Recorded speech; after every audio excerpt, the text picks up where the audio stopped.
Hare Krishna. So అందరికీ Bhagavatam class స్వాగతం. మనం 5వ స్కంధం 5వ అధ్యాయంలో ఉన్నాము.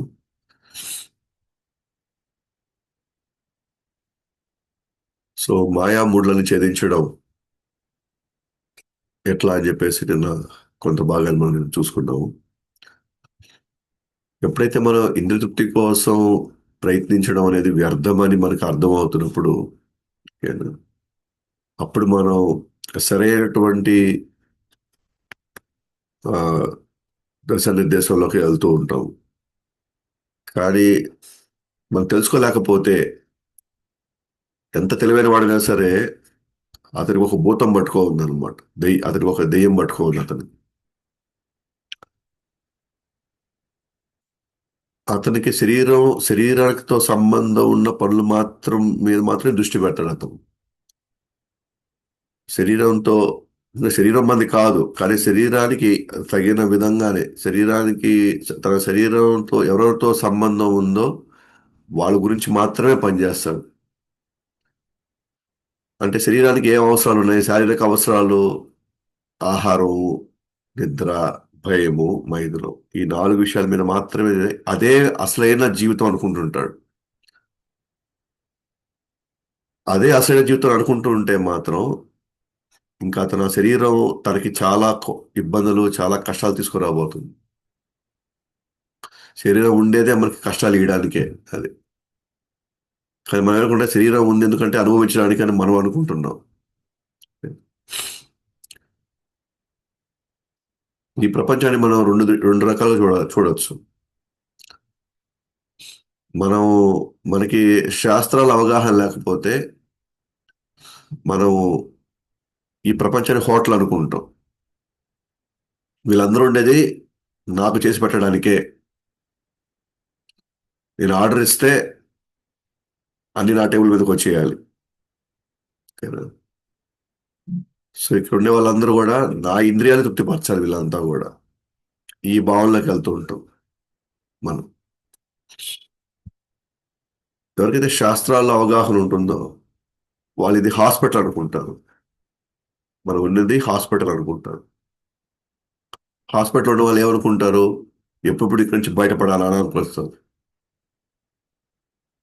సో శాస్త్ర అవగాహన లేకపోతే ఇక్కడ ఉండే వాళ్ళంతా నన్ను తృప్తిపరచడానికే నా భర్త ఉండేది, నా భార్య ఉండేది, నా పిల్లలు ఉండేది, నా స్నేహితులు, నా బంధువులు, నేను సెంటర్ అవ్వాలి. వాళ్ళందరి యొక్క వాళ్ళందరూ నేను ఎలా ఆర్డర్ చేసి వాళ్ళు అలా ఆడాలి వాళ్ళు.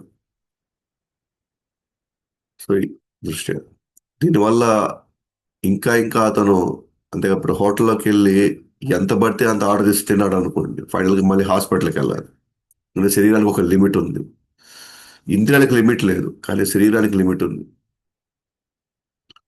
దానివల్ల అతను ఒక పక్క తింటూ డబ్బులు ఖర్చు పెట్టాడు, అది ఇప్పుడు హాస్పిటల్ ఖర్చు పెట్టాలి. సో కాబట్టి తిన్నంత వరకు బాగున్నట్టు అనిపిస్తుంది, అది కూడా ఒక లిమిట్ లోనే ఉండాలి. అందుకే కృష్ణుడు అంటాడు ఏదైనా ఒక ఒక లిమిట్ లో ఉండాలి. ఇక్కడ శరీరానికి సంబంధించినంత లిమిట్ లో ఉండాలి, అప్పుడు మనం హ్యాపీగా ఉంటాం. కానీ ఇక్కడ శరీరానికి సంబంధించిన మనం ఏమనుకుంటాం అంటే ఇది వచ్చేది నాకు అనుభవించడానికి, మళ్ళీ నాకు ఈ శరీరం మళ్ళీ మనం పుట్టమో మాకు తెలియదు,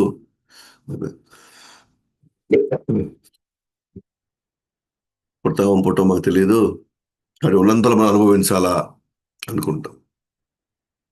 అది జంతువులకు ఓకే, అందుకే వృషభదేవుడు పిల్లలతో అంటాడు జంతు శరీరాల్లో అవన్నీ ఉండేది అనుభవించడానికే అవన్నీ, కానీ మానవ జన్మ వచ్చింది ఎందుకంటే తపస్సు చేయడానికి. సో తపస్సు చేసే వాళ్ళకి తక్కువ ఇబ్బందులు ఉంటాయి, శారీరక ఇబ్బందులు తక్కువ ఉంటాయి. సో శరీరాన్ని విచ్చలవిడిగా వాడే వాళ్ళకి దీంట్లో వాళ్ళు చాలా ఇబ్బందులు చాలా కష్టాలు పడాలి వాళ్ళు. సో నేను మీకు చెప్పినట్టుగా ముళ్ళు, మన హృదయంలో ఉన్నటువంటి ముళ్ళని ఛేదిస్తే కానీ, ఓకేనా, ఈ యొక్క బంధాల నుంచి మనం బయటికి రాలేము. మీరు 1వ స్కంధం 2వ అధ్యాయంలో 14వ శ్లోకానికి వెళితే అక్కడ నుంచి ఒక సిరీస్గా ఈ ముళ్ళు ఎలా ఛేదించాలి అని కొంత అవగాహన మనకు ముందే ఇచ్చేసారు. గుర్తుపెట్టుకోండి. ఒకటో స్కందం 2వ అధ్యాయం 14 నుంచి స్టార్ట్ అవుతుంది వరుసగా. సో తస్మాత్ ఏకేన మనసా భగవాన్ సాత్వతాం పతి శ్రోతవ్య కీర్తితవ్యస్య ధ్యేయ పూజ్యశ్చ చ నిత్యద. ఒకే భావంతో తస్మాత్ ఏకేన మనసు ఒకదాని మీదకే వెళ్ళాలి. దేని మీదకి? భగవంతుడిని. అంటే భగవాన్ సాత్వతాంపతి అంటే భక్తులకి పతి. ఎవరు? భగవానుడు. ఆయన యొక్క శ్రోతవ్య వినడం, కీర్తించడం, ధ్యానించడం అంటే స్మరించడం, మళ్ళీ పూజించడం వల్ల నిత్యద. పూజించడం వల్ల మనస్సుని భగవంతుడి మీద నిరంతరం కేంద్రీకరించాలి. అలా కేంద్రీకరించడం వల్ల నెక్స్ట్ శ్లోకంలో 15వ శ్లోకం వచ్చేసరికి యద్ అనుధ్యాసినా యుక్త కర్మగ్రంథి నిబంధనం చిదంతి కోవిదస్తస్య కోనా కుర్యాత్ కథామృతిం. అప్పుడు అతను తెలివైన తెలివైన వ్యక్తిగా తాను ఆ, ఆ, ఈ భగవంతుని కీర్తించడం, వినడం, వీటి వల్ల అతను జ్ఞానం సంపాదించాడు.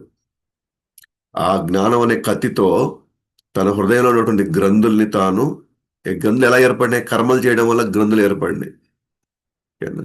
భగవంతుని తలుచుకున్నందువల్ల తన చేతికి ఒక ఖడ్గం వస్తుంది. దాంతో తన యొక్క హృదయంలో ఉన్న గ్రంథుల్ని తాను ఒకడొకడుగా తాను నాశనం చేసుకుంటూ రాగలుగుతాడు దాన్ని. కాబట్టి అటువంటి భగవంతుడిని ఎవరు తలుచుకోరు? ఆయన గురించి ఎందుకు కీర్తించరు? ఎందుకంటే భగవంతుడిని తస్మాత్ ఏకేన మనసు భగవంతుడి మీద మాత్రమే వెళితే శ్రోతవ్య కీర్తితవ్యస్య ధ్యాయస్య పూజ్యస్య, స్మరించడం వల్ల అతను ఒక తన చేతిలో ఒక జ్ఞానం అనే ఖడ్గంతో తన హృదయంలో ఉన్నటువంటి గ్రంథులన్నిటిని తాను కట్ చేసుకోగలుగుతాడు. ఆ గ్రంథులు ఎలా ఏర్పడినాయి? చేసిన కర్మల వల్ల ఆ గ్రంథులు ఏర్పడినాయి. ఆ గ్రంథులు ఏం చేస్తున్నాయి? మళ్ళీ మళ్ళీ ఈ చక్రంలోకే మళ్ళీ తీసుకురావడానికి అవి లాగుతూ ఉన్నాయి లోపలికి మళ్ళీ. కాబట్టి భగవంతుడి గురించి తెలుసుకోవడం వల్ల మాత్రమే తెలుసుకునే క్రమంలో భగవంతుడి గురించి మనం చేసే సేవలో మన హృదయంలో గ్రంథుల్ని మనమే నాశనం చేసుకోలేటువంటి స్థితికి వెళ్ళగలుగుతాం మనం.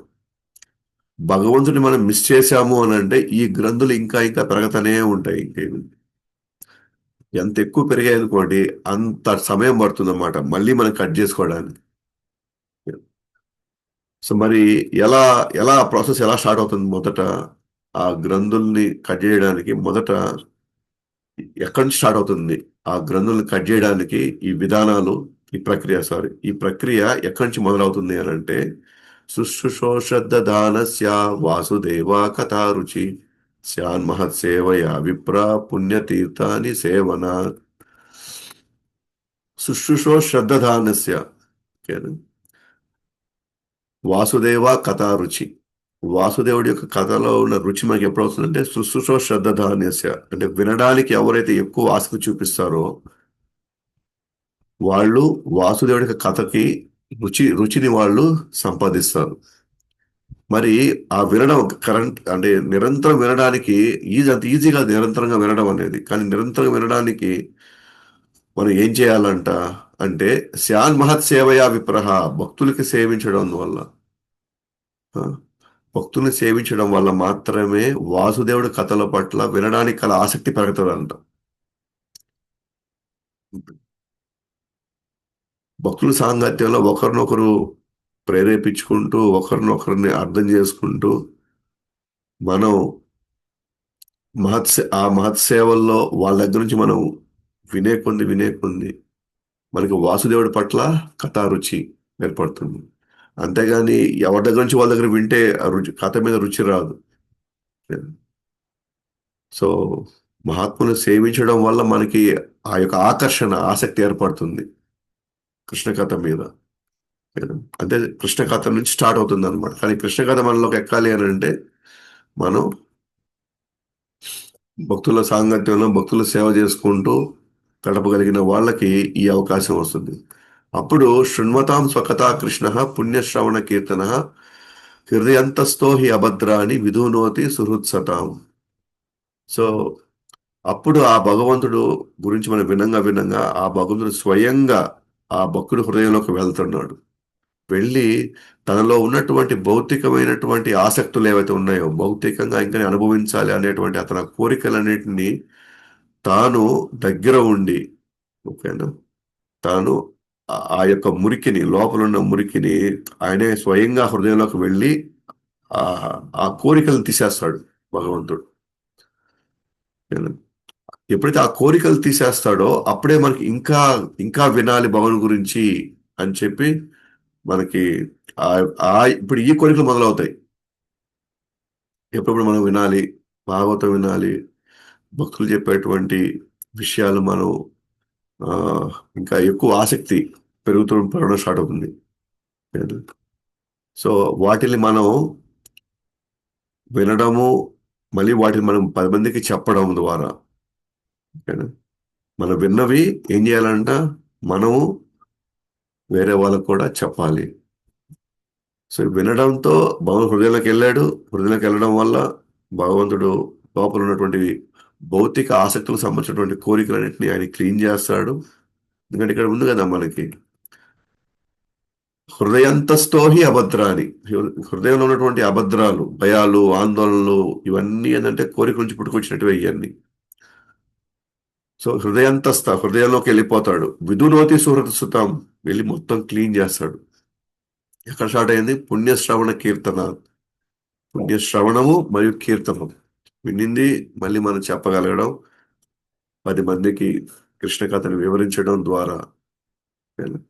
సో తన హృదయంలోకి భగవంతుడు ప్రవేశిస్తున్నాడు. Okay, next. సో ఆసక్తులు ఇలాగపోతాయి, అంతేగాని ఇవన్నీ సెటిల్ అయిన తర్వాత అప్పుడు వస్తాను ఇక్కడ వింటాను, ఇవన్నీ జరిగిన తర్వాత అప్పుడు నేను వచ్చి దీంట్లో నేను మీతో పాల్గొంటాను, అవి వర్కౌట్ కానే కావు ఎప్పటికీ కూడా అవి. ముందు భగవంతుల్లో మనము, జబ్బు వచ్చింది అనుకోండి, ముందు వేసుకుంటే జబ్బు తగ్గుతుంది, కానీ జబ్బు తగ్గిన తర్వాత ముందు వేసుకుంటానంటే ప్రయోజనం ఏంటి? అసలు ముందు వేసుకునేది జబ్బు తగ్గడానికి.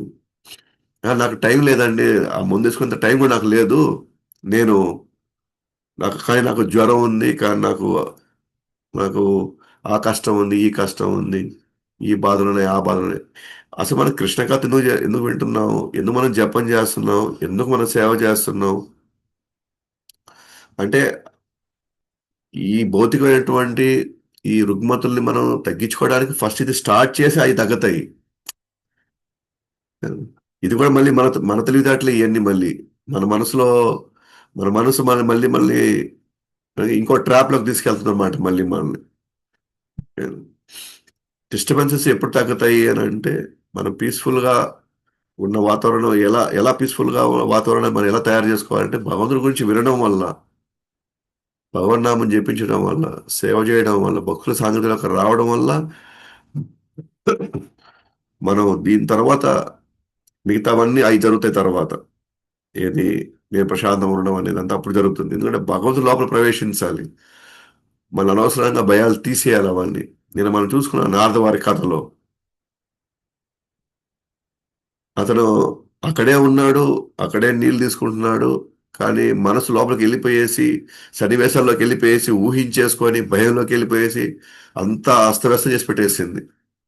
తర్వాత తెలుగులో చూసే ఇవేం జరగల, మేము జస్ట్ చూసిన దానికి వెళ్ళిపోయాను, నేను ఇంక నిజంగా దాంట్లో ఇన్వాల్వ్ అయితే ఇంకెట్టబోతారో నాకే తెలియదు అని చెప్పేసి ఆయన, ఈ మాయ చాలా బలమైంది, నేను భగవంతుని ఇంకా గట్టి పట్టుకోవాలి అనుకున్నాను, అందుకే ఆయన నారాయణ నారాయణ నారాయణ అంటూ ఆయన ఆయన కీర్తిస్తున్నాడు, 10 మందికి మళ్ళీ అది చెప్పుకుంటూ వెళ్తున్నాడు. మరి ఏం వినాలి? భగవన్ గురించి వినాలి మనం, పుణ్యశ్రవణ కీర్తన. అప్పుడే నెక్స్ట్ చెప్పింది అనమాట, ఏం వినాలి? నష్టప్రాయేషు అభద్రేషు నిత్యం భాగవత సేవయ భగవతి ఉత్తమ శ్లోకే భక్తిర్భవతి నైష్టికి. సో ఈ లోపలున్న అన్ని నష్టాల్ని, ఈ అభద్రాల్ని ఎలా పోతాయి అంటే నిత్యం భాగవత సేవ, భాగవతాన్ని వినడం, భాగవతులకి సేవ చేసుకోవడం వల్ల. భాగవతం పుస్తకం భాగవతాన్ని చదవడం కావచ్చు, పుస్తకం భాగవతం గురించి వినడం కావచ్చు. ఎందుకు భాగవతం గురించి భాగవతం వినాలి? ఎందుకంటే భగవతి ఉత్తమ శ్లోకే. భగవంతుడి గురించి అత్యుత్తమైనటువంటి లీలలు దాంట్లో ఉన్నాయి. ఉత్తమ శ్లోకే అంటే భగవంతుడి యొక్క ఒక గుణగణాలు కీర్తించబడ్డాయి. భగవంతుడి యొక్క లీలల ఉత్తమ శ్లోకలు, ఉత్తమ శ్లోక, భగవంతుడికి ఇంకో పేరు ఉత్తమ శ్లోక. ఆయన్ని కీర్తించేటువంటి శ్లోకాలు ఉన్నాయి. అప్పుడు భక్తిర్భవతి నైష్టికి. అప్పుడు ఈ అభద్రాలన్నీ పోయి, నష్టప్రాయేషు అభద్రేషు, మనలో ఉన్న అభద్రాలన్నీ నష్టపోతాయి అన్నమాట, అన్ని నాశనం అవుతాయి. భక్తిర్భవతి నైష్టికి. నైష్టికి అంటే వాళ్ళు నిష్ఠా స్టేజ్లోకి వచ్చేసారనమాట. నిష్ఠ అంటే ఇంక అక్కడి నుంచి వాళ్ళకి భౌతికమైన ఆసక్తులు అన్ని వాళ్ళని డిస్టర్బ్ చేయలేవు. ఇంకా వాళ్ళు డిస్టర్బ్ చేసే ప్రసక్తే లేదు వాళ్ళని. ఇప్పుడు మనం డిస్టర్బ్ చేస్తున్నాం. ఇప్పుడు మనం రోజు మనం జపం చేస్తున్నాము, భగవాన్ సేవలో పాల్గొంటున్నాము, భక్తుల సాంగతికి వస్తున్నాం, అయినా డిస్టర్బెన్స్ ఉన్నాయి. ఎందుకంటే మనం నిష్ఠా స్టేజ్కి రాలా. ఓకే. కానీ భాగవతం వినంగా వినంగా వినంగా మనం మళ్ళీ మనం ఎప్పుడు మనం అలర్ట్గా ఉండాలి లోపల. ఎట్టపోతున్నాయి మన ఆలోచనలు, ఎక్కడికి వెళ్తున్నాయి, ఎవరి మధ్యలోకి వెళ్తున్నాయి, మన అపరాధాలు చేస్తున్నామా, ఇంకేమైనా భక్తుల్ని మనం ఇబ్బంది పెడుతున్నామా కదా. సో ఇవన్నీ మనం ఒక పక్క మనలో మనం లోపల విశ్లేషించుకుంటూ, మన ప్రభుపాద వారు ఇచ్చినటువంటి ఆ షెడ్యూల్ని మన ఉదయం మంగళహారతి నుంచి మనం ఫాలో అవుతూ వెళ్తూ ఉంటే ఖచ్చితంగా ఎంత తక్కువ సమయం అంటే అంత తక్కువ సమయంలో మనం ఈ నిష్ఠ అనే స్టేజ్కి వచ్చేస్తాం. నిష్ఠ అనే స్టేజ్లో ఇంకా ఏ యొక్క గుణాలు, భౌతికమైనటువంటి ఏది మనల్ని ఇంక డిస్టర్బ్ చేసే ప్రసక్తే రాదు. ఇంకా అక్కడి నుంచి భగవంతుడు కంట్రోల్ తీసుకుంటాడు. మన శరీరాన్ని, ఇంద్రియాలని, మనస్సుని మొత్తం ఇంకా భగవంతుడు కంట్రోల్ తీసుకుంటాడు. ఇప్పటి వరకు గుణ కంట్రోల్ వెళ్ళున్నాం ఇప్పుడు మనం. బట్ ఇప్పుడు నెక్స్ట్ నుంచి మనం ఎక్కడికి వెళ్తున్నాం? పరమాత్ముడు కంట్రోల్ తీసుకుంటాడు. తీసుకొని మనల్ని ఆయన యొక్క సేవలోకి వాడుకుంటాడు. అప్పుడు ఆయన తెలివితేటలు, మనం ఆయన ఇచ్చినటువంటి దశానిర్దేశాలు మన తెలివితేటలు మనం వాడి మనం ముందుకు వెళ్తూ ఉంటాం ఇంకా. సో ఆ విధంగా అందుకే మనం రోజు మన శ్లోకాలు కూడా రోజు భాగవతం వినడం వినడం ఎందుకు చేస్తామంటే లోపల ఉన్నటువంటి ఆ గ్రంథులు కట్ అయ్యి, ఓకేనా, భగవుడు హృదయంలోకి ప్రవేశిస్తున్నాడు, గ్రంథులు కట్ చేస్తున్నాడు. నెమ్మదిగా నిష్ఠా స్టేజ్ వైపుకి మనం ప్రయాణంలోకి అడుగు పెట్టాము. ఇంకా చాలా ప్రయాణం ఉంది. అప్పుడు ఏమవుతుందంట? నష్టప్రాయేషు అభద్రేషు. నైష్టిక్యలో ఏమవుతుంది? నిష్ఠా స్టేజ్లో తదా రజస్తమో భావ కామలోపాదయాశ్చయే చేతయేతే అనావిద్ధం సితం సత్వే ప్రసీదతి. అప్పుడు ఇంక వాళ్ళ రజో రజో తమో గుణాలు, అలాగే అజ్ఞానము, కామము, కోరికలు, ఈ వెంపర్లాడటము, ఇవన్నీ కూడా హృదయం నుంచి పూర్తిగా కడగబడతాయి. ఇవన్నీ కూడా ఓకేనా? అప్పుడు ఆ భక్తుడు తను సత్వగుణంలోకి వస్తాడు. అప్పుడు అతను హ్యాపీగా ఉంటాడు. అప్పుడు అతను సంతోషం స్టార్ట్ అవుతుంది. నిరంతర సంతోషం, నిరంతర ఆనందం ఏంటో అప్పుడు అతనికి అర్థమవుతుంది. అప్పుడు ఆ స్థితిలోకి అతను వెళ్తాడు. నెక్స్ట్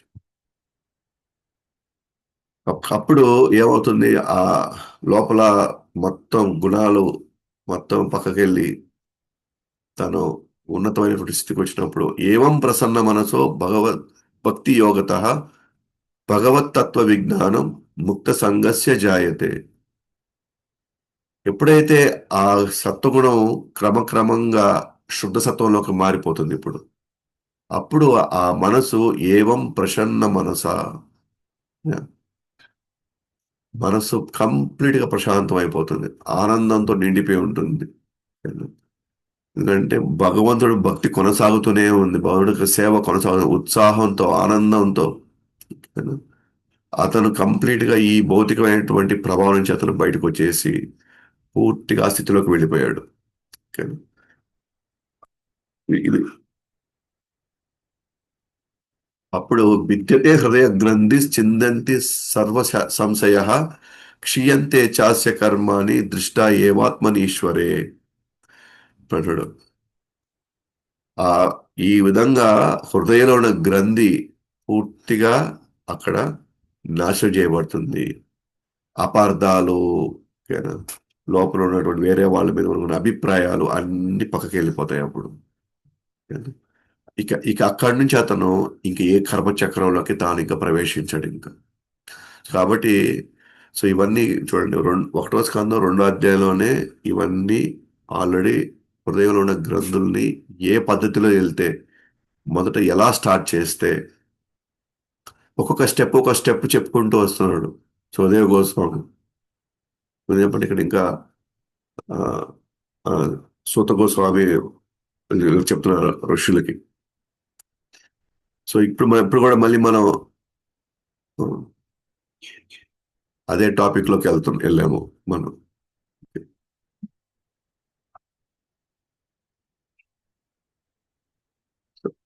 అదే టాపిక్ లోకి వెళ్ళి మనం ఇప్పుడు అదే హృదయ గ్రంథి అంటే ఈ ముడులని ఎలా మనం ఛేదించాలి, సో దాని మీదకి వచ్చాం మనం. సో ఈ విధంగా ఇప్పుడు ముడులు ఛేదించకపోతే మళ్ళీ మైథునం చుట్టూ, భౌతిక ప్రభావం చుట్టూ, వీటి చుట్టూ వెళ్తూనే ఉంటాయి. సో దీంట్లో అతి ముఖ్యమైనది ఆడ మగ మధ్య ఉన్నట్టు ఆకర్షణ ముడులను పెంచుతుంది. ముడులను పెంచడం అంటే ఏంటి? వాళ్ళ కోసం చేయాలి, వీళ్ళ కోసం చేయాలి, నేను లేకపోతే వాళ్ళు లేరు, నేను ఉండబట్టి ఎన్ని జరుగుతున్నాయి, ఈ భావన పెరుగుతుంది. సో ముక్తి ఎప్పుడు, మరి ముక్తి ఎలా పొందుతారు? ఈ కర్మ ఫలాల కారణంగా భౌతిక జీవితంలో చిక్కుకున్న వ్యక్తి హృదయంలో ఉన్న బలమైన ముడి తెగిపోయినప్పుడు ఈ ముళ్ళు తెగాలి. నేను నాది అనే భావన నుంచి అతను బయటికి రావాలి. అప్పుడు అతను అతీంద్రియ ప్రపంచానికి తాను వెళ్తాడు. సో అతీంద్రియ ప్రపంచాన్ని అప్పుడు తన ముళ్ళన్నీ బలహీనం అవుతాయి. సో ఇప్పుడు మనం ప్రాసెస్ చూసాం ఇప్పటి వరకు, ఎలా తాను శృణ్వతాం స్వకథా కృష్ణ, మహత్తుల సేవ, వీటన్నిటినీ మనల్ని లోపల ఉన్న గ్రంథుల్ని బలహీనం చేస్తాయన్నమాట. సో ఇక్కడ మనకి ఏం చెప్తున్నారు? ముక్తిని పొందే మార్గం ఏంటో, అహంకారం నాశనం చేసే ముక్తిని అందించే 25 మార్గాలు. భక్తితో గురువుని ఆశ్రయించడం, భౌతికమైన వాటి పట్ల అనాసక్తి, ద్వంద్వంలో సహనం అంటే కష్ట సుఖాలు, లాభ లాభ లాభ నష్టాలు, వీటన్నిటిలో ఒకటిగానే ఉండడం, దుర్భర స్థితిలో ఉన్నామని గ్రహించడం. ఎస్, నేను నిజంగా చాలా దుర్భర స్థితిలో ఉన్నానని మనం గ్రహించాలి. మనకి అనిపిస్తుంది, లేదు లేదు నేను చాలా బాగున్నాను, అన్నీ బాగున్నాయి, అన్ని బ్రహ్మాండంగా ఉన్నాయి అని ఈ భావన మనం ఎప్పుడు ఉంటాం, ఇప్పుడు కూడా అట్లాగే ఉంటాం, అన్ని బాగానే ఉన్నాయని ఫీలింగ్ ఉంటుంది. కాదు, నేను ఆ, భావన గురించి పూర్తి స్థాయిలో నా జపం ఇంకా నేను క్వాలిటీ చేయలేకపోతున్నానే, ఓకేనా? ఇంకా ఇతరుల పట్ల మనకి ఇంకా తక్కువ భావనే నాకు ఉందే, ఇంకా ఇతరుల్ని ఇంకా నేను వేరు చేసి చూస్తున్నానే, ఇవన్నీ ఉన్నాయంటే మనం ఇంకా జబ్బు మనలో ఉందని మనం అర్థం చేసుకోవాలి అని గ్రహించాలి. నేను దుర్భర స్థితిలోనే ఉన్నాను, ఇంకా ఎప్పుడు బయటపడతాను అబ్బా ఇదంతా అని. మనం ఎక్కడున్నామో మనం తెలిసి పెట్టుకోవాలి. మనం ఏ స్థితిలో ఉన్నామో, ఏ ఏ బలహీనతలు నాలో ఉన్నాయి అని మనం చూసుకుంటూ ఉండాలి. వాటిని ఆ, ఎట్లా అధిగమించాలో కూడా మనం దాని ప్రయత్నం మనం చేస్తూ ఉండాలి. జనరల్గా ఇప్పుడు మన స్టేజ్లో అందరిలో బలహీనతలు చూస్తాం, నేను మాత్రం పర్ఫెక్ట్ అనిపిస్తూ ఉంటుంది. కానీ కాదు, మిగతా అంతా బాగానే ఉన్నారు, నేను ఇలా ఉండడం వల్లే నాకు అలా కనబడుతున్నారు వాళ్ళు. సో తప్పు నాలో ఉంది అని అది గ్రహించాలి. సత్యాన్వేషణం, తపస్సును ఆచరించడం, నితృప్తి కోసం ప్రయాస చేయరాదు, కర్మలన్నీ నా కోసం ఆచరించడం, నిరంతరం నా కథాశ్రవణం, నా భక్తుల సాంగత్యం ఉండడం. భగవంతుడు చెప్తున్నాడు, ఋషభదేవుడు చెప్తున్నాడు, కర్మలన్నీ నా కోసం ఆచరించడం, నిరంతరం నా కథాశ్రవణం, నా భక్తుల సాంగత్యం ఉండడం, నా గుణగణాలు కీర్తించడం, ఎవరితోనూ వైర్యం ఉండరాదు, అందరినీ సమానంగా చూడడం, శోక క్రోధం వంటివి తగ్గించుకోవడం, శరీరం అనే భావన వదిలేయడం, శాస్త్ర పఠనం, ఏకాంత నివాసం, ఇంద్రియ మరియు మనసు మరియు ప్రాణవాయువు నిగ్రహం, వైదిక గ్రంథాలపై నమ్మకం, బ్రహ్మచర్యంను పాటించడం, ఒకరి వర్ణాశ్రమ ధర్మంను పాటించడం, ప్రజల్పను నివారించడం, సమస్తంలో నన్ను చూడడం, సాక్షాత్కారం ఉత్పన్నమయ్యే జ్ఞానమును పొందడం, యోగమును అభ్యసించడం. సో ఇవన్నీ ముక్తిని పొందే మార్గాలు ఇవన్నీ. మనం ఈ యొక్క ముళ్ళ నుంచి ఛేదించేటువంటి మార్గాలు ఇవన్నీ కూడా. ఇవన్నీ 25 మనం చేయగలమో లేదో మన మన పరిస్థితి బట్టి మనకే తెలుస్తుంది. కానీ ప్రభుపాద చెప్పినటువంటి సింపుల్‌గా ఆ షెడ్యూల్‌లు గాని, లేదా ఆయన చెప్పినటువంటి నియమాలు గాని, అవి మనం పాటిస్తే చాలు, ఆటోమేటిక్‌గా ఇవన్నీ జరిగిపోతాయి. ఓకేనా? ఈ 25ని మనం గుర్తుపెట్టుకొని ఎట్ట చేయాలి అని ఆలోచించాల్సిన అవసరం లేదు. ఓకేనా? కాబట్టి వీటిని పాటించడం వల్ల అజ్ఞానం నుండి ఉత్పన్నమయ్యే కామ్యకర్మ కోరికల నుండి, ఆ హృదయంలోని బంధ గ్రంథులు నుండి విడుదల, తర్వాత ఆ మార్గమునకు, అప్పుడు తర్వాత ఆ మార్గం కూడా వదిలేయాలి. ఆ తర్వాత ఇంకా ఆ తర్వాత ఇంకా సాధనే ఉండదు. అంటే అప్పుడు భగవంతుడిని సే సేవలో భాగంగా ఇవన్నీ మనం ఆటోమేటిక్‌గా చేసుకుంటూ వెళ్ళిపోతూ ఉంటాం మనం. సో, ఈ ర ఇవన్నీ గూడా మనం ఆధ్యాత్మికంగా మనం చేసే సాధన అంతా ఎందుకంటే లోపలున్న హృదయ గ్రంథుల్ని బయటికి తీసేయాలి. లేదా వాటిని నాశనం చేయాలి. ఆ విధంగా మనం ముడ్ల నుంచి మనం బయటికి రాగలుగుతాం. ముడ్ల నుంచి బయటికి రాగలిగితేనే మనం అసలు ముడ్ల నుంచి బయటికి రావాలంటే నేనెక్కువ ఇన్వాల్వ్ అవ్వాలి. నేనెక్కువ ఆసక్తి చూపిచ్చాలి. వృత్తి పట్ల, సేవ పట్ల, కథ పట్ల. ఆహ్, లేకపోతే ఇవన్నీ అయిపోయిన తర్వాత మనం వస్తాం ఒక రోజు అనుకుంటే అది జరిగే పని కాదు. ఉండే కొన్ని ముళ్ళు పెంచుకోవడమే తప్ప భగవంతుడి యొక్క కథకు దూరం అయ్యే కొద్దీ, సేవకు దూరం అయ్యే కొద్దీ మనం ముళ్ళు పెంచుకోవడమే తప్ప మనం ఏమాత్రం తగ్గించుకునే పరిస్థితి అస్సలు ఉండనే ఉండదు. కానీ మనసు ఏం చెప్తుందంటే లేదు లేదు, ఎంత కొన్ని రోజులు అయిపోతుంది ఇదంతా. ఆ తర్వాత ఇంకేం లేదులే, అంతా ఇంకంతా ఇక నాకు ఒకటే పని కృష్ణుడి మీద తప్ప. ఆ ఒకటే పని అది ఇప్పుడే మనం చేయలేకపోతే ఫ్యూచర్ చేసే ప్రసక్తే లేదు మనం. అయితే నాయకుడి లక్షణాలు ఎలా ఉండాలి? అంటే ఇప్పుడు ఎందుకంటే నాయకుడు అంటే ఎందుకు ఈ మాట చెప్తున్నాడు? వృషభదేవుడు వాళ్ళ పిల్లల్ని నాయకులు చేయాలనుకుంటున్నాడు. రాబోయే రోజుల్లో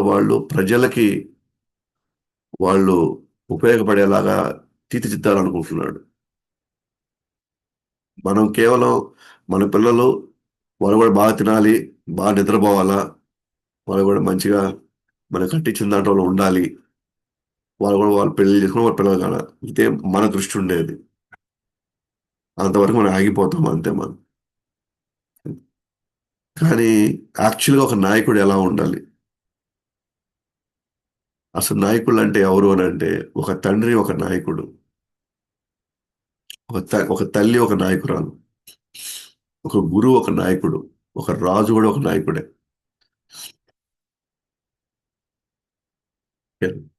వీళ్ళందరూ కూడా నాయకులు.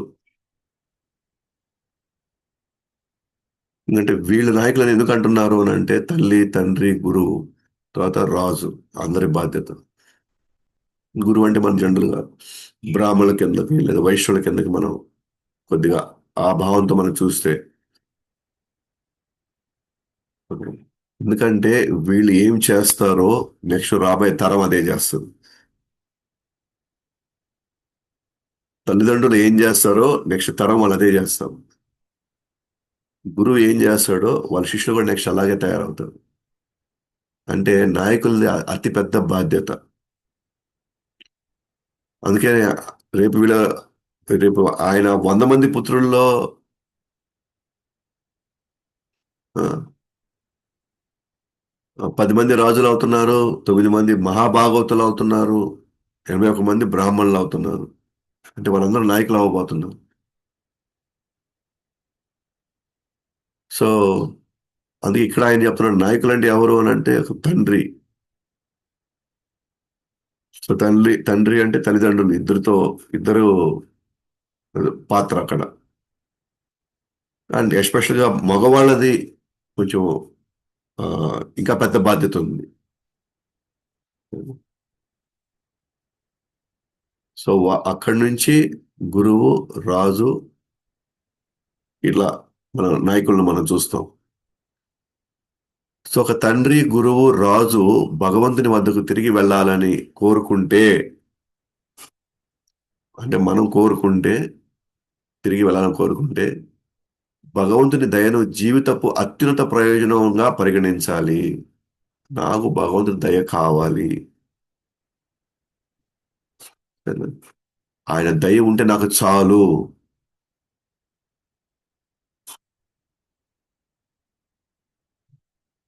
అని వాళ్ళు భావించాలి.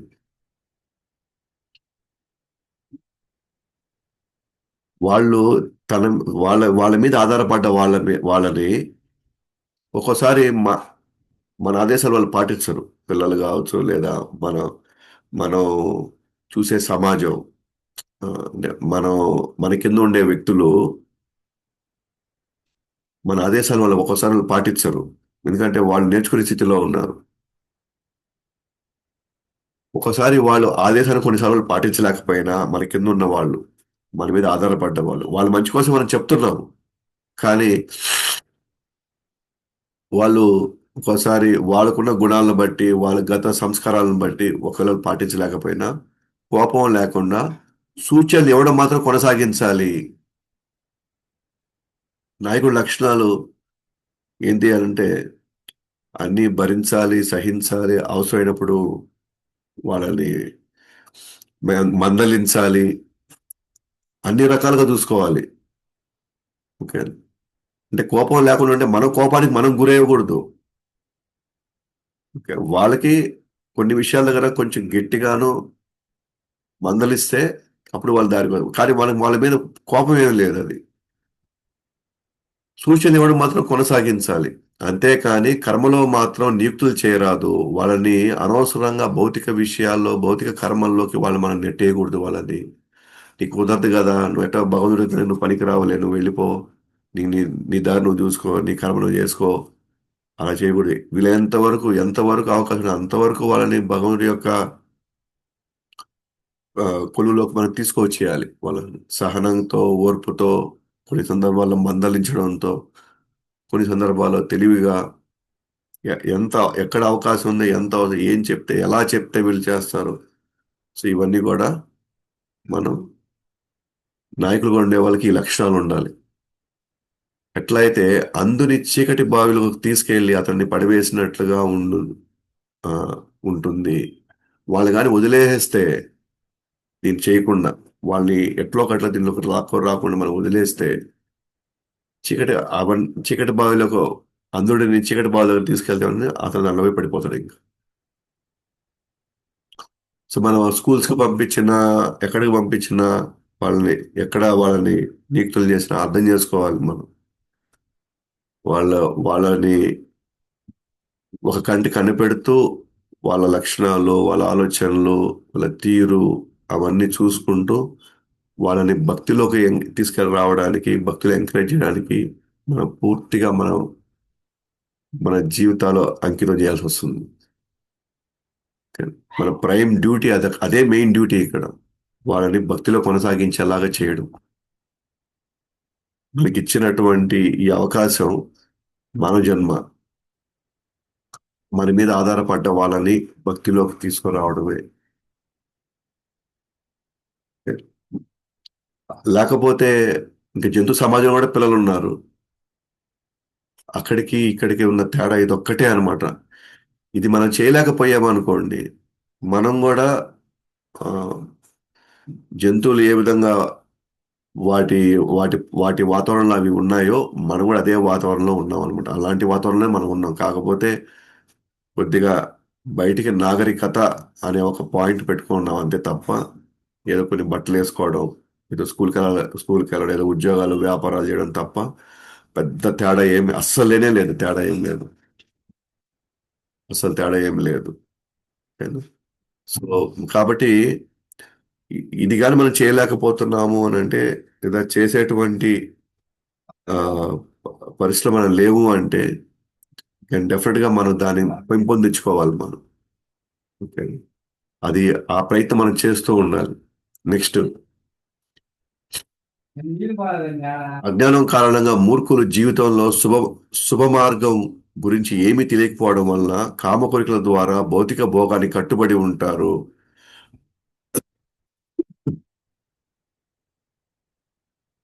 అటువంటి వ్యక్తి అసూయతో కూడిన సమాజాన్ని సృష్టిస్తాడు. ఈ మానవత్వం ఈ మనస్తత్వం కారణంగా నిరంతరం బాధను అనుభవిస్తాడని అర్థం చేసుకోలేడు.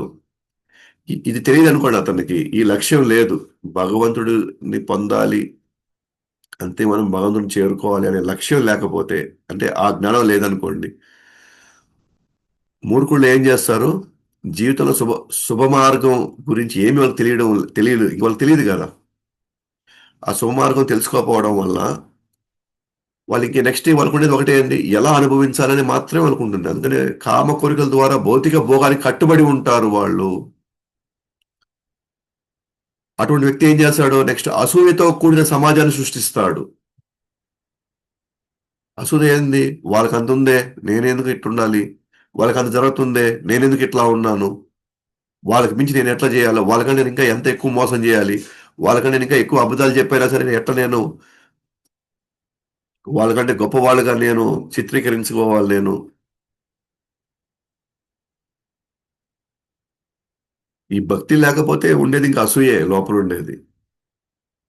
కానీ బయటికి మనం నటిస్తాం అసూయ లేనట్టుగా, మనకు వాళ్ళ పట్ల ప్రేమ ఉన్నట్టుగా మనం నటిస్తాం అంతే.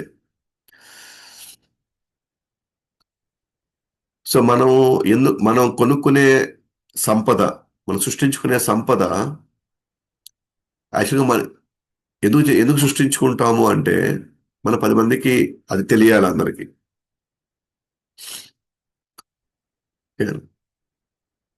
ఆ సంపద సృష్టించుకున్నప్పుడు ఏమవుతుందంటే అందరూ వచ్చి మనల్ని అన్ని రకాలుగా మన బాగోగులు అడుగుతూ మనతో ఎంతో ప్రేమగా ఆప్యాయంగా ఉంటారు అని అనుకుంటున్నాం. చూసావా నా కోసం ఎంతమంది ఉన్నారని మనం అనుకుంటాం. కానీ యాక్చువల్గా ఏంది అని అంటే, వాళ్ళకి మన మీద అసూయ ఉంది. మనతో నిరంతరం ఎందుకు టచ్లో ఉంటారంటే, మన గురించి అన్ని విషయాలు అప్పుడు ఫోన్లు చేసి చేసి చేసి చేసి మరి మనతో ఎందుకుంటారంటే, ఓకేనా, వీడు ఎలా ఎదుగుతున్నాడో ఎటు ఎదుగుతున్నాడో,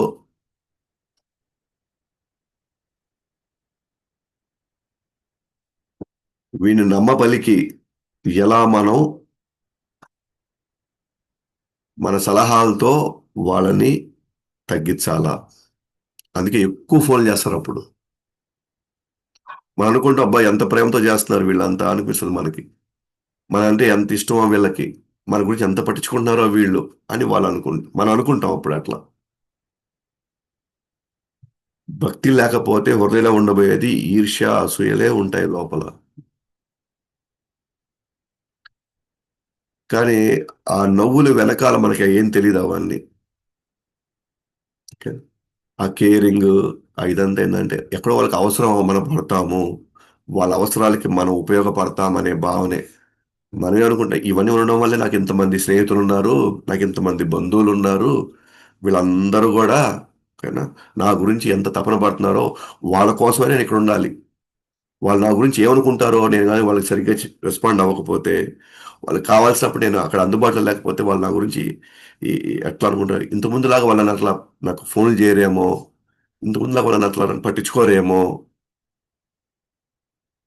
ఇంతకుముందులాగా వాళ్ళు నన్ను వచ్చినప్పుడు నన్ను అంత గౌరవించరేమో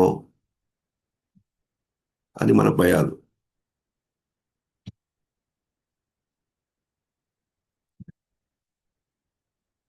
నేను ఒక క్లిప్పింగ్ నేను స్టేటస్లో పెట్టాను. అంటే చాలాసార్లు అనుకుని చెప్పింది, బట్ ఒక్కొక్క సందర్భంలో ఆ మాట విన్నప్పుడు ఇది పర్ఫెక్ట్ కదా అనిపిస్తుంది. అంటే అవి చాలాసార్లు మనం విన్నాము, కానీ ఏదో ఒక స్థితిలో మనం ఉన్నప్పుడు అది వింటే ఎక్కడో మన హృదయంలో దూసుకెళ్ళట్టు అనిపిస్తుంది. అది రైట్ టైం రావాలి. దానికి రైట్ టైం వచ్చినప్పుడు అందుకే భగవంతుడు రైట్ పరిస్థితులు కల్పిస్తాడు అనమాట కొన్ని విషయాలు మనకు అర్థం అవడానికి. మన జీవితంలో అప్స్ అండ్ డౌన్స్ ఎందుకంటే, డౌన్ వచ్చినప్పుడు ఆ విషయం చెప్పినప్పుడు అది అప్పుడు మనకు కరెక్ట్ కదా అనిపిస్తుంది. మనం డౌన్‌లో ఉన్నప్పుడు. మనం అప్‌లో ఉన్నప్పుడు అది చెప్పామనుకో, అది అప్పుడు మనకి అది ఎక్కదనమాట అది. వీళ్ళు చెప్తానే ఉంటారు ఏదో ఆ, అని మనం వాటికి కొట్టేస్తుంటాం ఆ టైంలో. సో ఆ కప్లింగ్ ఏంటంటే రాణా మహారాజా అంటారు అనమాట. ఏమంటారంటే, నీ దగ్గర డబ్బుందని ఎవ్వడు ప్రేమించడు. నీకు ఒక పదవి ఉంది అని చెప్పేసి ఎవ్వరు ప్రేమించరు. మనకి పేరు ప్రతిష్టలు ఉన్నాయి అని చెప్పేసి ఎవ్వరు ప్రేమించరు. ఇవి ఉన్నాయని మాత్రం ఎవ్వరు మనం ప్రేమించరు.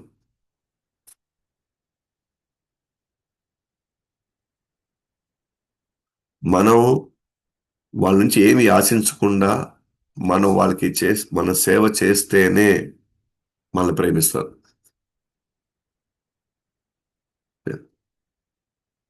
మనలో ఉన్న విలువలను బట్టే వాళ్ళు ప్రేమిస్తారు. మన వ్యక్తిత్వాన్ని బట్టి ప్రేమిస్తారే తప్ప మనం ఎప్పుడు కూడా మన దగ్గర డబ్బు ఉందని మాత్రం ఎవరు ప్రేమించరు. ఓ, మంచి వ్యక్తిత్వానికి డబ్బు ఉంటే అది ఓకే, అది వేరే విషయం. మంచి గుణగణాలకి డబ్బు ఉంటే దాన్ని వేరే విషయం. కానీ గుణగణాలు లేకుండా, వ్యక్తిత్వం లేకుండా, మాట మీద చెప్పిన మాట కట్టుబడకుండా మనం సేవ చేయకపోతే ఎంత డబ్బున్నా సరే, ఎంత పేరున్నా సరే, ఎంత హోదా ఉన్నా సరే, ఇవి ఉన్నాయని మాత్రం ఎవరు ప్రేమించరు మనల్ని. ఎందుకు అలా అన్నానంటే ఇప్పుడు మన ఇక్కడ ఈ కాంటెక్స్ట్ మనం చూస్తే మనలో ఉండబోయేది అసూయే. అప్పుడు ఉండబోయేది అని మనకి ఎలా ఉన్నాయి, అందరికి అలాగే ఉంటాయి అసూయలు. ఇప్పుడు మనకి కూడా అసూయ ఉంటుంది కదా. అదే మనకంటే వీళ్ళు మన దాంట్లో ఎదిగిపోతున్నారంటే మనకు కూడా అసూయ ఉంటుంది. కానీ మనం బయట పెట్టుకోండి, మనం బయట అది బయటకి అది మనం ఎక్స్ప్రెస్ చేయము. ఎక్స్ప్రెస్ చేసి మనం బయటపడిపోతామని మనం, అది కూడా ఒక భయం మళ్ళీ మనకి.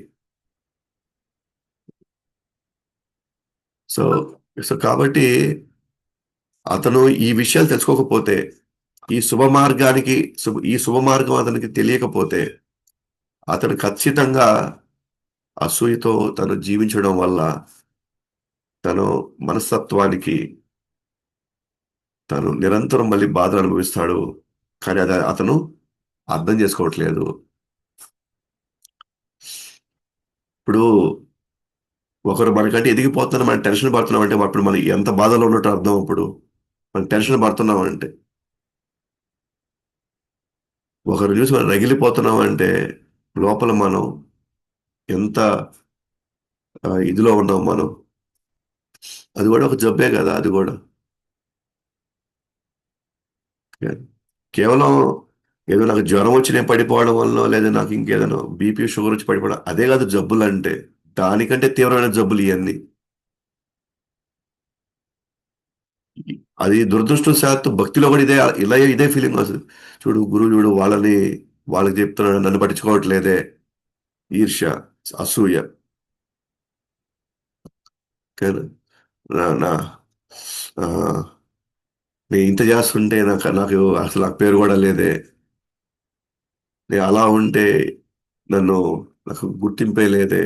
రకరకాలుగా ఇవన్నీ ఈర్ష్య తాలూకు, అసూయ తాలూకు. ఇది చూడండి, మనం భక్తిలోకి వచ్చాము, వింటున్నాము, ఇది కరెక్ట్ కాదని తెలిసి కూడా మళ్ళీ ఉన్నాయంటే అసలు ఈ మార్గం తెలియకపోతే ఇంకెంత ఉందో ఆలోచించండి ఇప్పుడు. ఖచ్చితంగా ఇవన్నీ కాలక్రమంలో పోతాయి ఇవన్నీ. భక్తిలో ఉంటే ఈరోజు కాకపోతే రేపైనా మనం సిద్ధపడ్డాం, ట్రీట్మెంట్ కూడా మనం సిద్ధపడ్డాం. కాకపోతే ఈరోజు కాకపోతే రేపైనా స్విచ్ ఆఫ్ చేశాం కదా ఫ్యాన్ ని, ఒకరోజు ఆగిపోతుంది ఫ్యాన్, ఇబ్బంది లేదు. ఈ రోజుకి ఇప్పటికిప్పుడు ఆగిపోవచ్చు. కానీ అసలు ఈ మార్గమే తెలియకపోతే,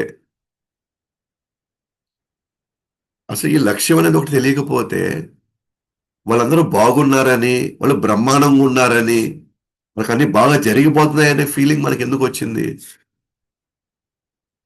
ఒకరిలో అంత కుట్రలు, కుతంత్రాలు, ఈర్ష్యద్వేషాలు ఉంటే ఎలా బాగుంటారు? డబ్బులున్నా బాగుండలేరు వాళ్ళు. వాళ్ళకి ఒక ఒక హోదా, ఒక పరపతి ఏ ఉన్నా కూడా వాళ్ళు బాగుండలేరు వాళ్ళు. కానీ మనం ఏమనుకుంటాం అంటే వాళ్ళ బాహ్యాన్ని చూసి బాగున్నారు అనుకుంటాం మనం. కానీ గురువులు బయటగా చూసి బాగున్నారని అనుకోరు. లోపల పాపం ఎంత ఎంత మోస్తున్నారో అది అర్థమవుతుంది. వీళ్ళ లోపల ఇది అన్ని మెయింటైన్ చేయడానికి ఎంత ఇబ్బంది పడుతున్నారో వీళ్ళంతా ఇవన్నీ ఇవన్నీ మోసుకెళ్ళడానికి. అందుకే వాళ్ళకి చెప్తారనమాట, పర్వాలేదు అవన్నీ ఉన్నా కొద్దిగా జపం చేయండి, కొద్దిగా వచ్చి వినండి, కథ వినండి అంటే, "ఉహుం, కాదు కాదు." ఒకసారి ప్రభుపాద దగ్గరికి ఒక ఒక పెద్ద ఆయన ట్రైన్ ప్రయాణంలో కలుస్తాడు అనమాట. ప్రభుపాద కలిసి పెద్ద ఆయన కలుస్తారు. ప్రభుపాద అంటారు, ఆ, కలిసి పెద్ద ఆయన ఏమంటారంటే, ప్రభుపాద వార్త ఏమంటారంటే, నా వల్ల కావట్లేదు స్వామి, ఈ బిజినెస్లు, ఇది, ఇవి మెయింటైన్ చేయడం, ఇవన్నీ తీసుకెళ్ళడం, మళ్ళీ అన్నిటిని సరి చేయడం, చక్కబెట్టడం నా వల్ల కావట్లేదు. నాకు టెన్షన్ పెరిగిపోతుంది. ఎవరు ఏది సక్రమంగా జరుగుతున్నట్టు నాకేం అనిపించట్లేదు. కానీ ఏం చేయాలో నాకేం అర్థం కావట్లేదు. ప్రభుపాద గారు ఏమన్నారంటే, అవన్నీ నాకు ఇచ్చేసేయండి, నేను చూసుకుంటాను, మీరు ఫ్రీ అయిపోండి అని చెప్పాడు. అప్పుడే, అమ్మమ్మ అది ఎట్లా కుదురుతుంది, అవి ఎట్లా అవుతుంది, ఇది అవి లేకపోతే మేమెట్ట బతకాల. ఇది నిజస్వరూపం అన్నమాట. సో మనం స్వామి దగ్గరికి వెళ్ళినప్పుడు మన మనసులో ఏమనుకుంటాం అంటే, మన అత్యంత వైరాగ్యాన్ని ప్రదర్శిస్తాం మనం బయటికి. ఓకేనా? ఎందుకంటే వాళ్ళ దగ్గర మనం మార్కులు కొట్టేయాలి కదా. కానీ ప్రభుపాద గారు చాలా సింపుల్ లాగేశాడు. సరే అవి నాకు ఇచ్చేయండి, మేము చూసుకుంటాం, మా దగ్గర చాలా మంది వర్క్ పవర్ ఉంది, మేము చూసుకుంటాం, మేము ఆ డబ్బులన్నీ వచ్చేది చెడేదో అది మేము ఉపయోగించుకుంటాం, అది మాకు వదిలేండి. ఆహా, లేదు లేదు లేదు లేదు. అవన్నీ కూడా ఇదే అనమాట విషయం అసలు. లోపల గ్రంథులు ఉన్నంత వరకు ఈ నుంచి బయటపడాలని మనకు అనిపించదు, కానీ భారాన్ని మాత్రం మోస్తూ వెళ్తూ ఉంటాం అన్నమాట మనం. ఎందుకంటే ఆ భారం మోయడం కూడా అలవాటు అయిపోయేసి అది లేకపోతే పిచ్చెక్కిపోద్ది మనకి. అందుకే సింపుల్ గా జపం చేయమన్నా, వచ్చి ఒక గంట సేపు కథ వినమన్నా, హ్యాపీగా ఇంట్లో వండిన ప్రసాదం తీసుకోండి అంటే అస్సలు మనకి, ఎందుకంటే మనం ఇప్పుడు వాటికి అలవాటు అయిపోయేసి అటువంటి వాతావరణంలో ఒక స్వభావమే మన తయారైపోయింది అట్లాగా. మన స్వభావం అట్లా తయారైపోయింది కాబట్టి ఇప్పుడు ఈ సింపుల్ సింపుల్ థింగ్స్ చెప్తే అది లోపల, ఇది ఎట్లా కుదురుతుంది, ఇది అయ్యే పని కాదే, ఇది జరగదే అని వాళ్ళు క్యాల్కులేట్ చేసుకుంటారు అనమాట అట్లా. కాబట్టి ఫైనల్ గా ఈ పాయింట్ చెప్తారు అనమాట. పండితుడు, దయగలవాడు మరియు ఆధ్యాత్మిక ఉన్నత స్థితిలో ఉన్న వ్యక్తి ఒక అజ్ఞాని నిరంతరం బంధించే భౌతిక జీవితంలోకి నెట్టివేసే కామ్యకర్మల్లో ఎలా నిమగ్నం చేయగలడు. వారు ఒక అంధుడిని తప్పుడు మార్గంలో నడిపిస్తున్నట్లే కదా. కాబట్టి అటువంటి నాయకుడు, తల్లో తండ్రో గురువు, రాజు, అటువంటి లేదా ఒక బ్రాహ్మణుడు పండితుడు కావచ్చు, నిజంగా దయగానే ఉంటే, అతను నిజంగా ఆధ్యాత్మిక ఉన్నత స్థితిలో కానీ ఉన్నట్లయితే తన మీద ఆధారపడ్డ అజ్ఞానుల్ని ఈ భౌతిక బంధంలో నెట్టేసేటువంటి కార్యక్రమాల్లోకి ఎందుకు, ఎట్లా వాళ్ళు నెట్టేస్తారు వాళ్ళని, ఎలా నెట్టేస్తారు వాళ్ళ దాంట్లో. ఇవన్నీ నిజంగా వాళ్ళు ప్రాపర్ గా వాళ్ళకి కానీ ఈ తత్వం అర్థమై ఉంటే, ఈ ఆధ్యాత్మిక మార్గాన్ని వాళ్ళు నిజంగా వాళ్ళకి వాళ్ళు తత్వంతో కానీ అర్థం చేసుకుంటే, అజ్ఞానం అంటే ఎవరు, ఈ విషయాలు తెలియనటువంటి వాళ్ళు ఎవరు, మన మీద ఆధారపడ్డ మన బంధువులు కావచ్చు, స్నేహితులు, మనకి తల్లిదండ్రులు, లేకపోతే పిల్లలు, వీళ్ళంతా ఇప్పుడు మనకి విషయం అర్థమైంది, కానీ మన మీద ఆధారపడ్డ వాళ్ళకి ఆ విషయం తెలియదు. అప్పుడు మనం నిజంగా ఏం చేస్తాం, వాళ్ళని ఎట్లయినా దీంట్లోకి తీసుకొస్తే కదా వీళ్ళు శాశ్వతంగా దీని నుంచి బయటపడతారు అని విపరీతమైన తాపత్రయం పడాలి. మనకెందుకు లేదంతా, మనకు అవసరమా ఇదంతా, ఇప్పుడు కాదులే వాళ్ళే తెలుసుకుంటారు అని అలా అనుకుంటే గనక మనం వాళ్ళని ఇంకొంతకాలం మనం వాళ్ళని భౌతికమైనటువంటి కామ్యకర్మల్లో వాళ్ళని నిమగ్నం చేయగలడమే వాళ్ళని. అంటే వాళ్ళని తప్పుడు మార్గంలో మనం నడిపిస్తున్నట్టు అన్నమాట. కాబట్టి తెలిసిన వాళ్ళు ఏం చేయాలా, వాళ్ళ మీద ఆధారపడ్డ వాళ్ళని భక్తిలోకి తీసుకోవడానికి ప్రయత్నించాలి. అందుకని ఈ శ్లోకం చెప్పాను. నేను చాలా సందర్భాలు ఈ శ్లోకం చెప్పాను. నాకు ఇప్పుడు 5వ స్కందం 5వ అధ్యాయం 18వ శ్లోకం. గురు న సస్యాత్ స్వజనో న సస్యాత్ పితా న సస్యాత్ జననీ న సస్యాత్ దైవం న తత్స్యాన్న పతిశ్చ న సాన్ న మోక్ష న మోక్షయేద్యః సముపేత మృత్యుం. తనపై ఆధారపడిన వారిని పదే పదే జరిగే జనన మరణాల మార్గం నుండి విడిపించలేని వ్యక్తి ఎప్పటికీ ఆధ్యాత్మిక గురువుగా, తండ్రిగా, భర్తగా, తల్లిగా లేదా పూజ్యమైన దేవతగా మారకూడదు. తన మీద ఆధారపడ్డ వాళ్ళని పదే పదే జన్మ మార్గం నుండి విడిపించలేకపోతే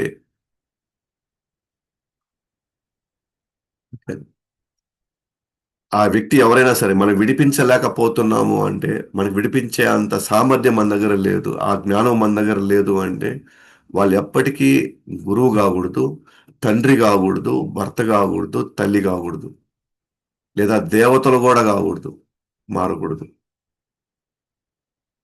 అంటే చూడండి ఎంత పెద్ద బాధ్యత ఇది, తల్లి తండ్రి గురువు అవడం అనేది.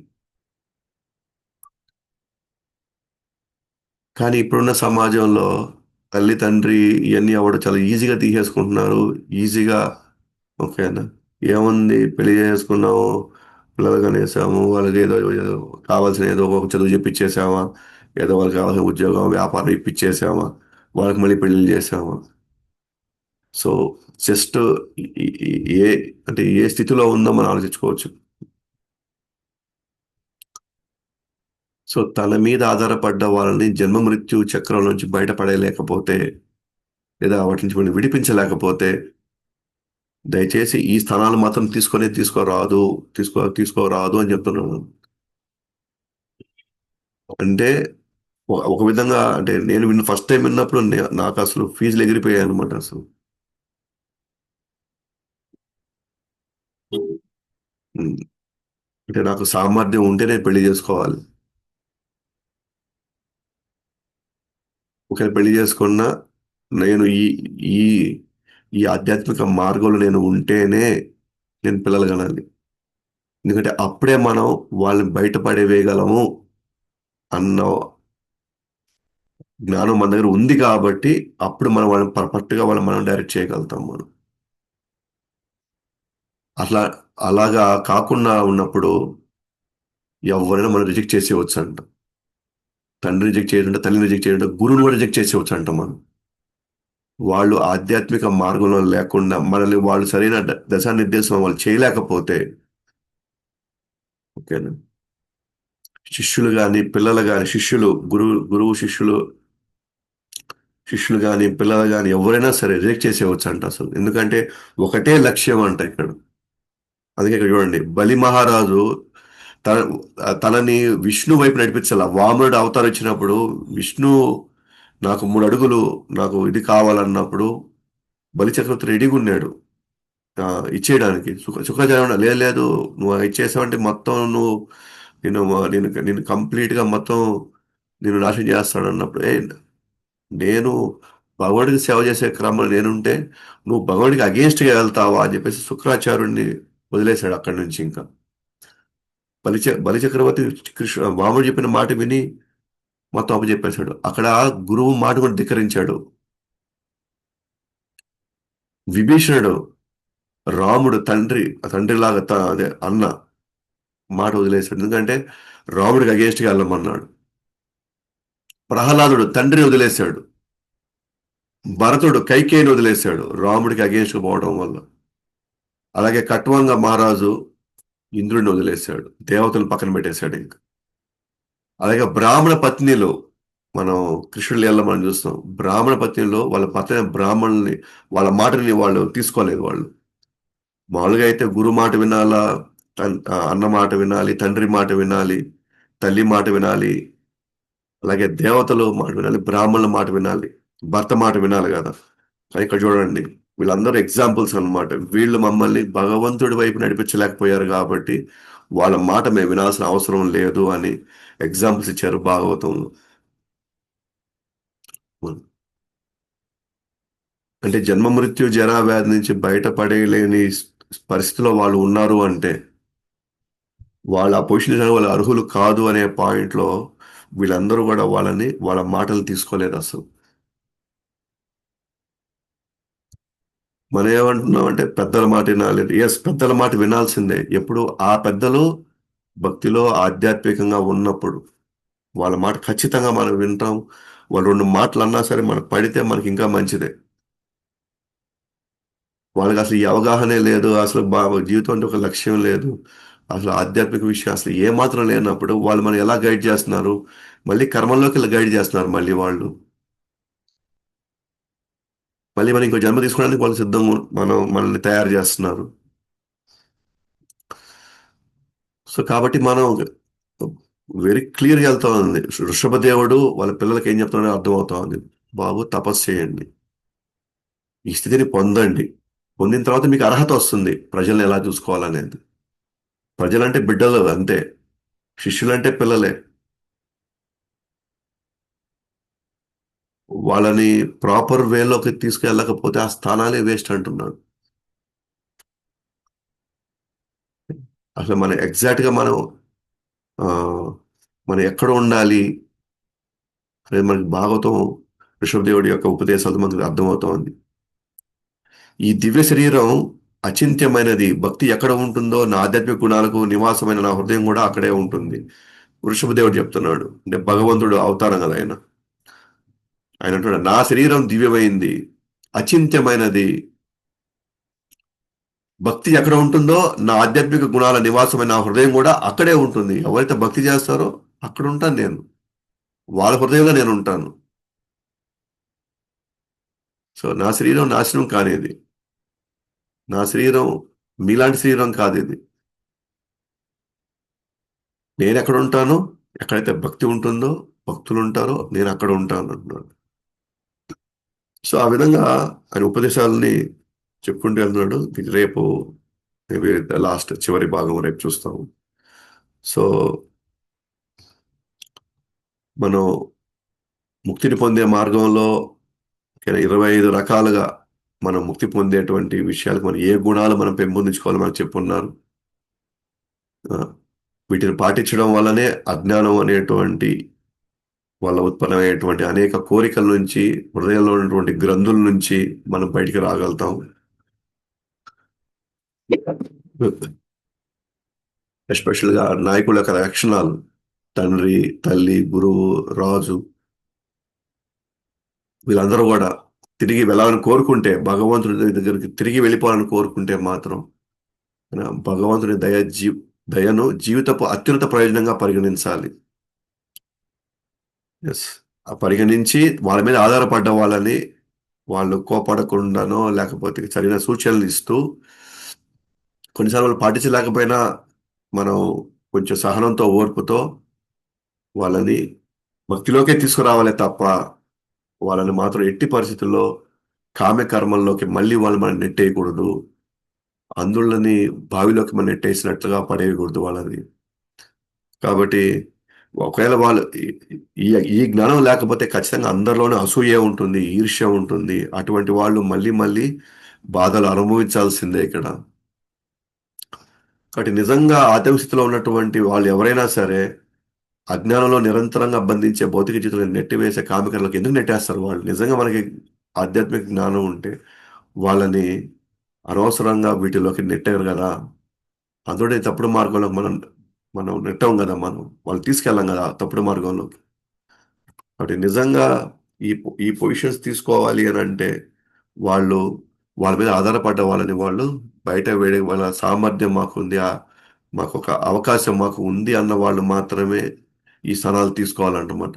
తండ్రి, భర్త, తల్లి, గురువు అన్ని కూడా అలా అలా చేయలేనప్పుడు వాళ్ళు అలా మనకి ఆ దశ నిర్దేశం ఒకవేళ కుదరినప్పుడు, మరి వాళ్ళు చేయలేనప్పుడు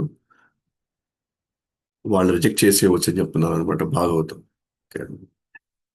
సో దివ్య శరీరం అచింత్యమైనది, ఆయన శరీరం అచింత్యమైనది. కాబట్టి నేను ఎక్కడ ఉంటాను అని అంటే భక్తి ఎక్కడ ఉంటుందో నేను అక్కడ ఉంటాను. సో ఆ విధంగా మనం ఇప్పుడు సారాంశం కింద మనం చెప్పుకున్నాం. మిగిలింది రేపు చూస్తాం. ग्रंथराज श्रीमद् भागवतम की जय, जगत गुरु श्रील प्रभुपाद की जय, अनंत कोटि वैष्णव वृंद की जय, जय गौ प्रेमानंदे।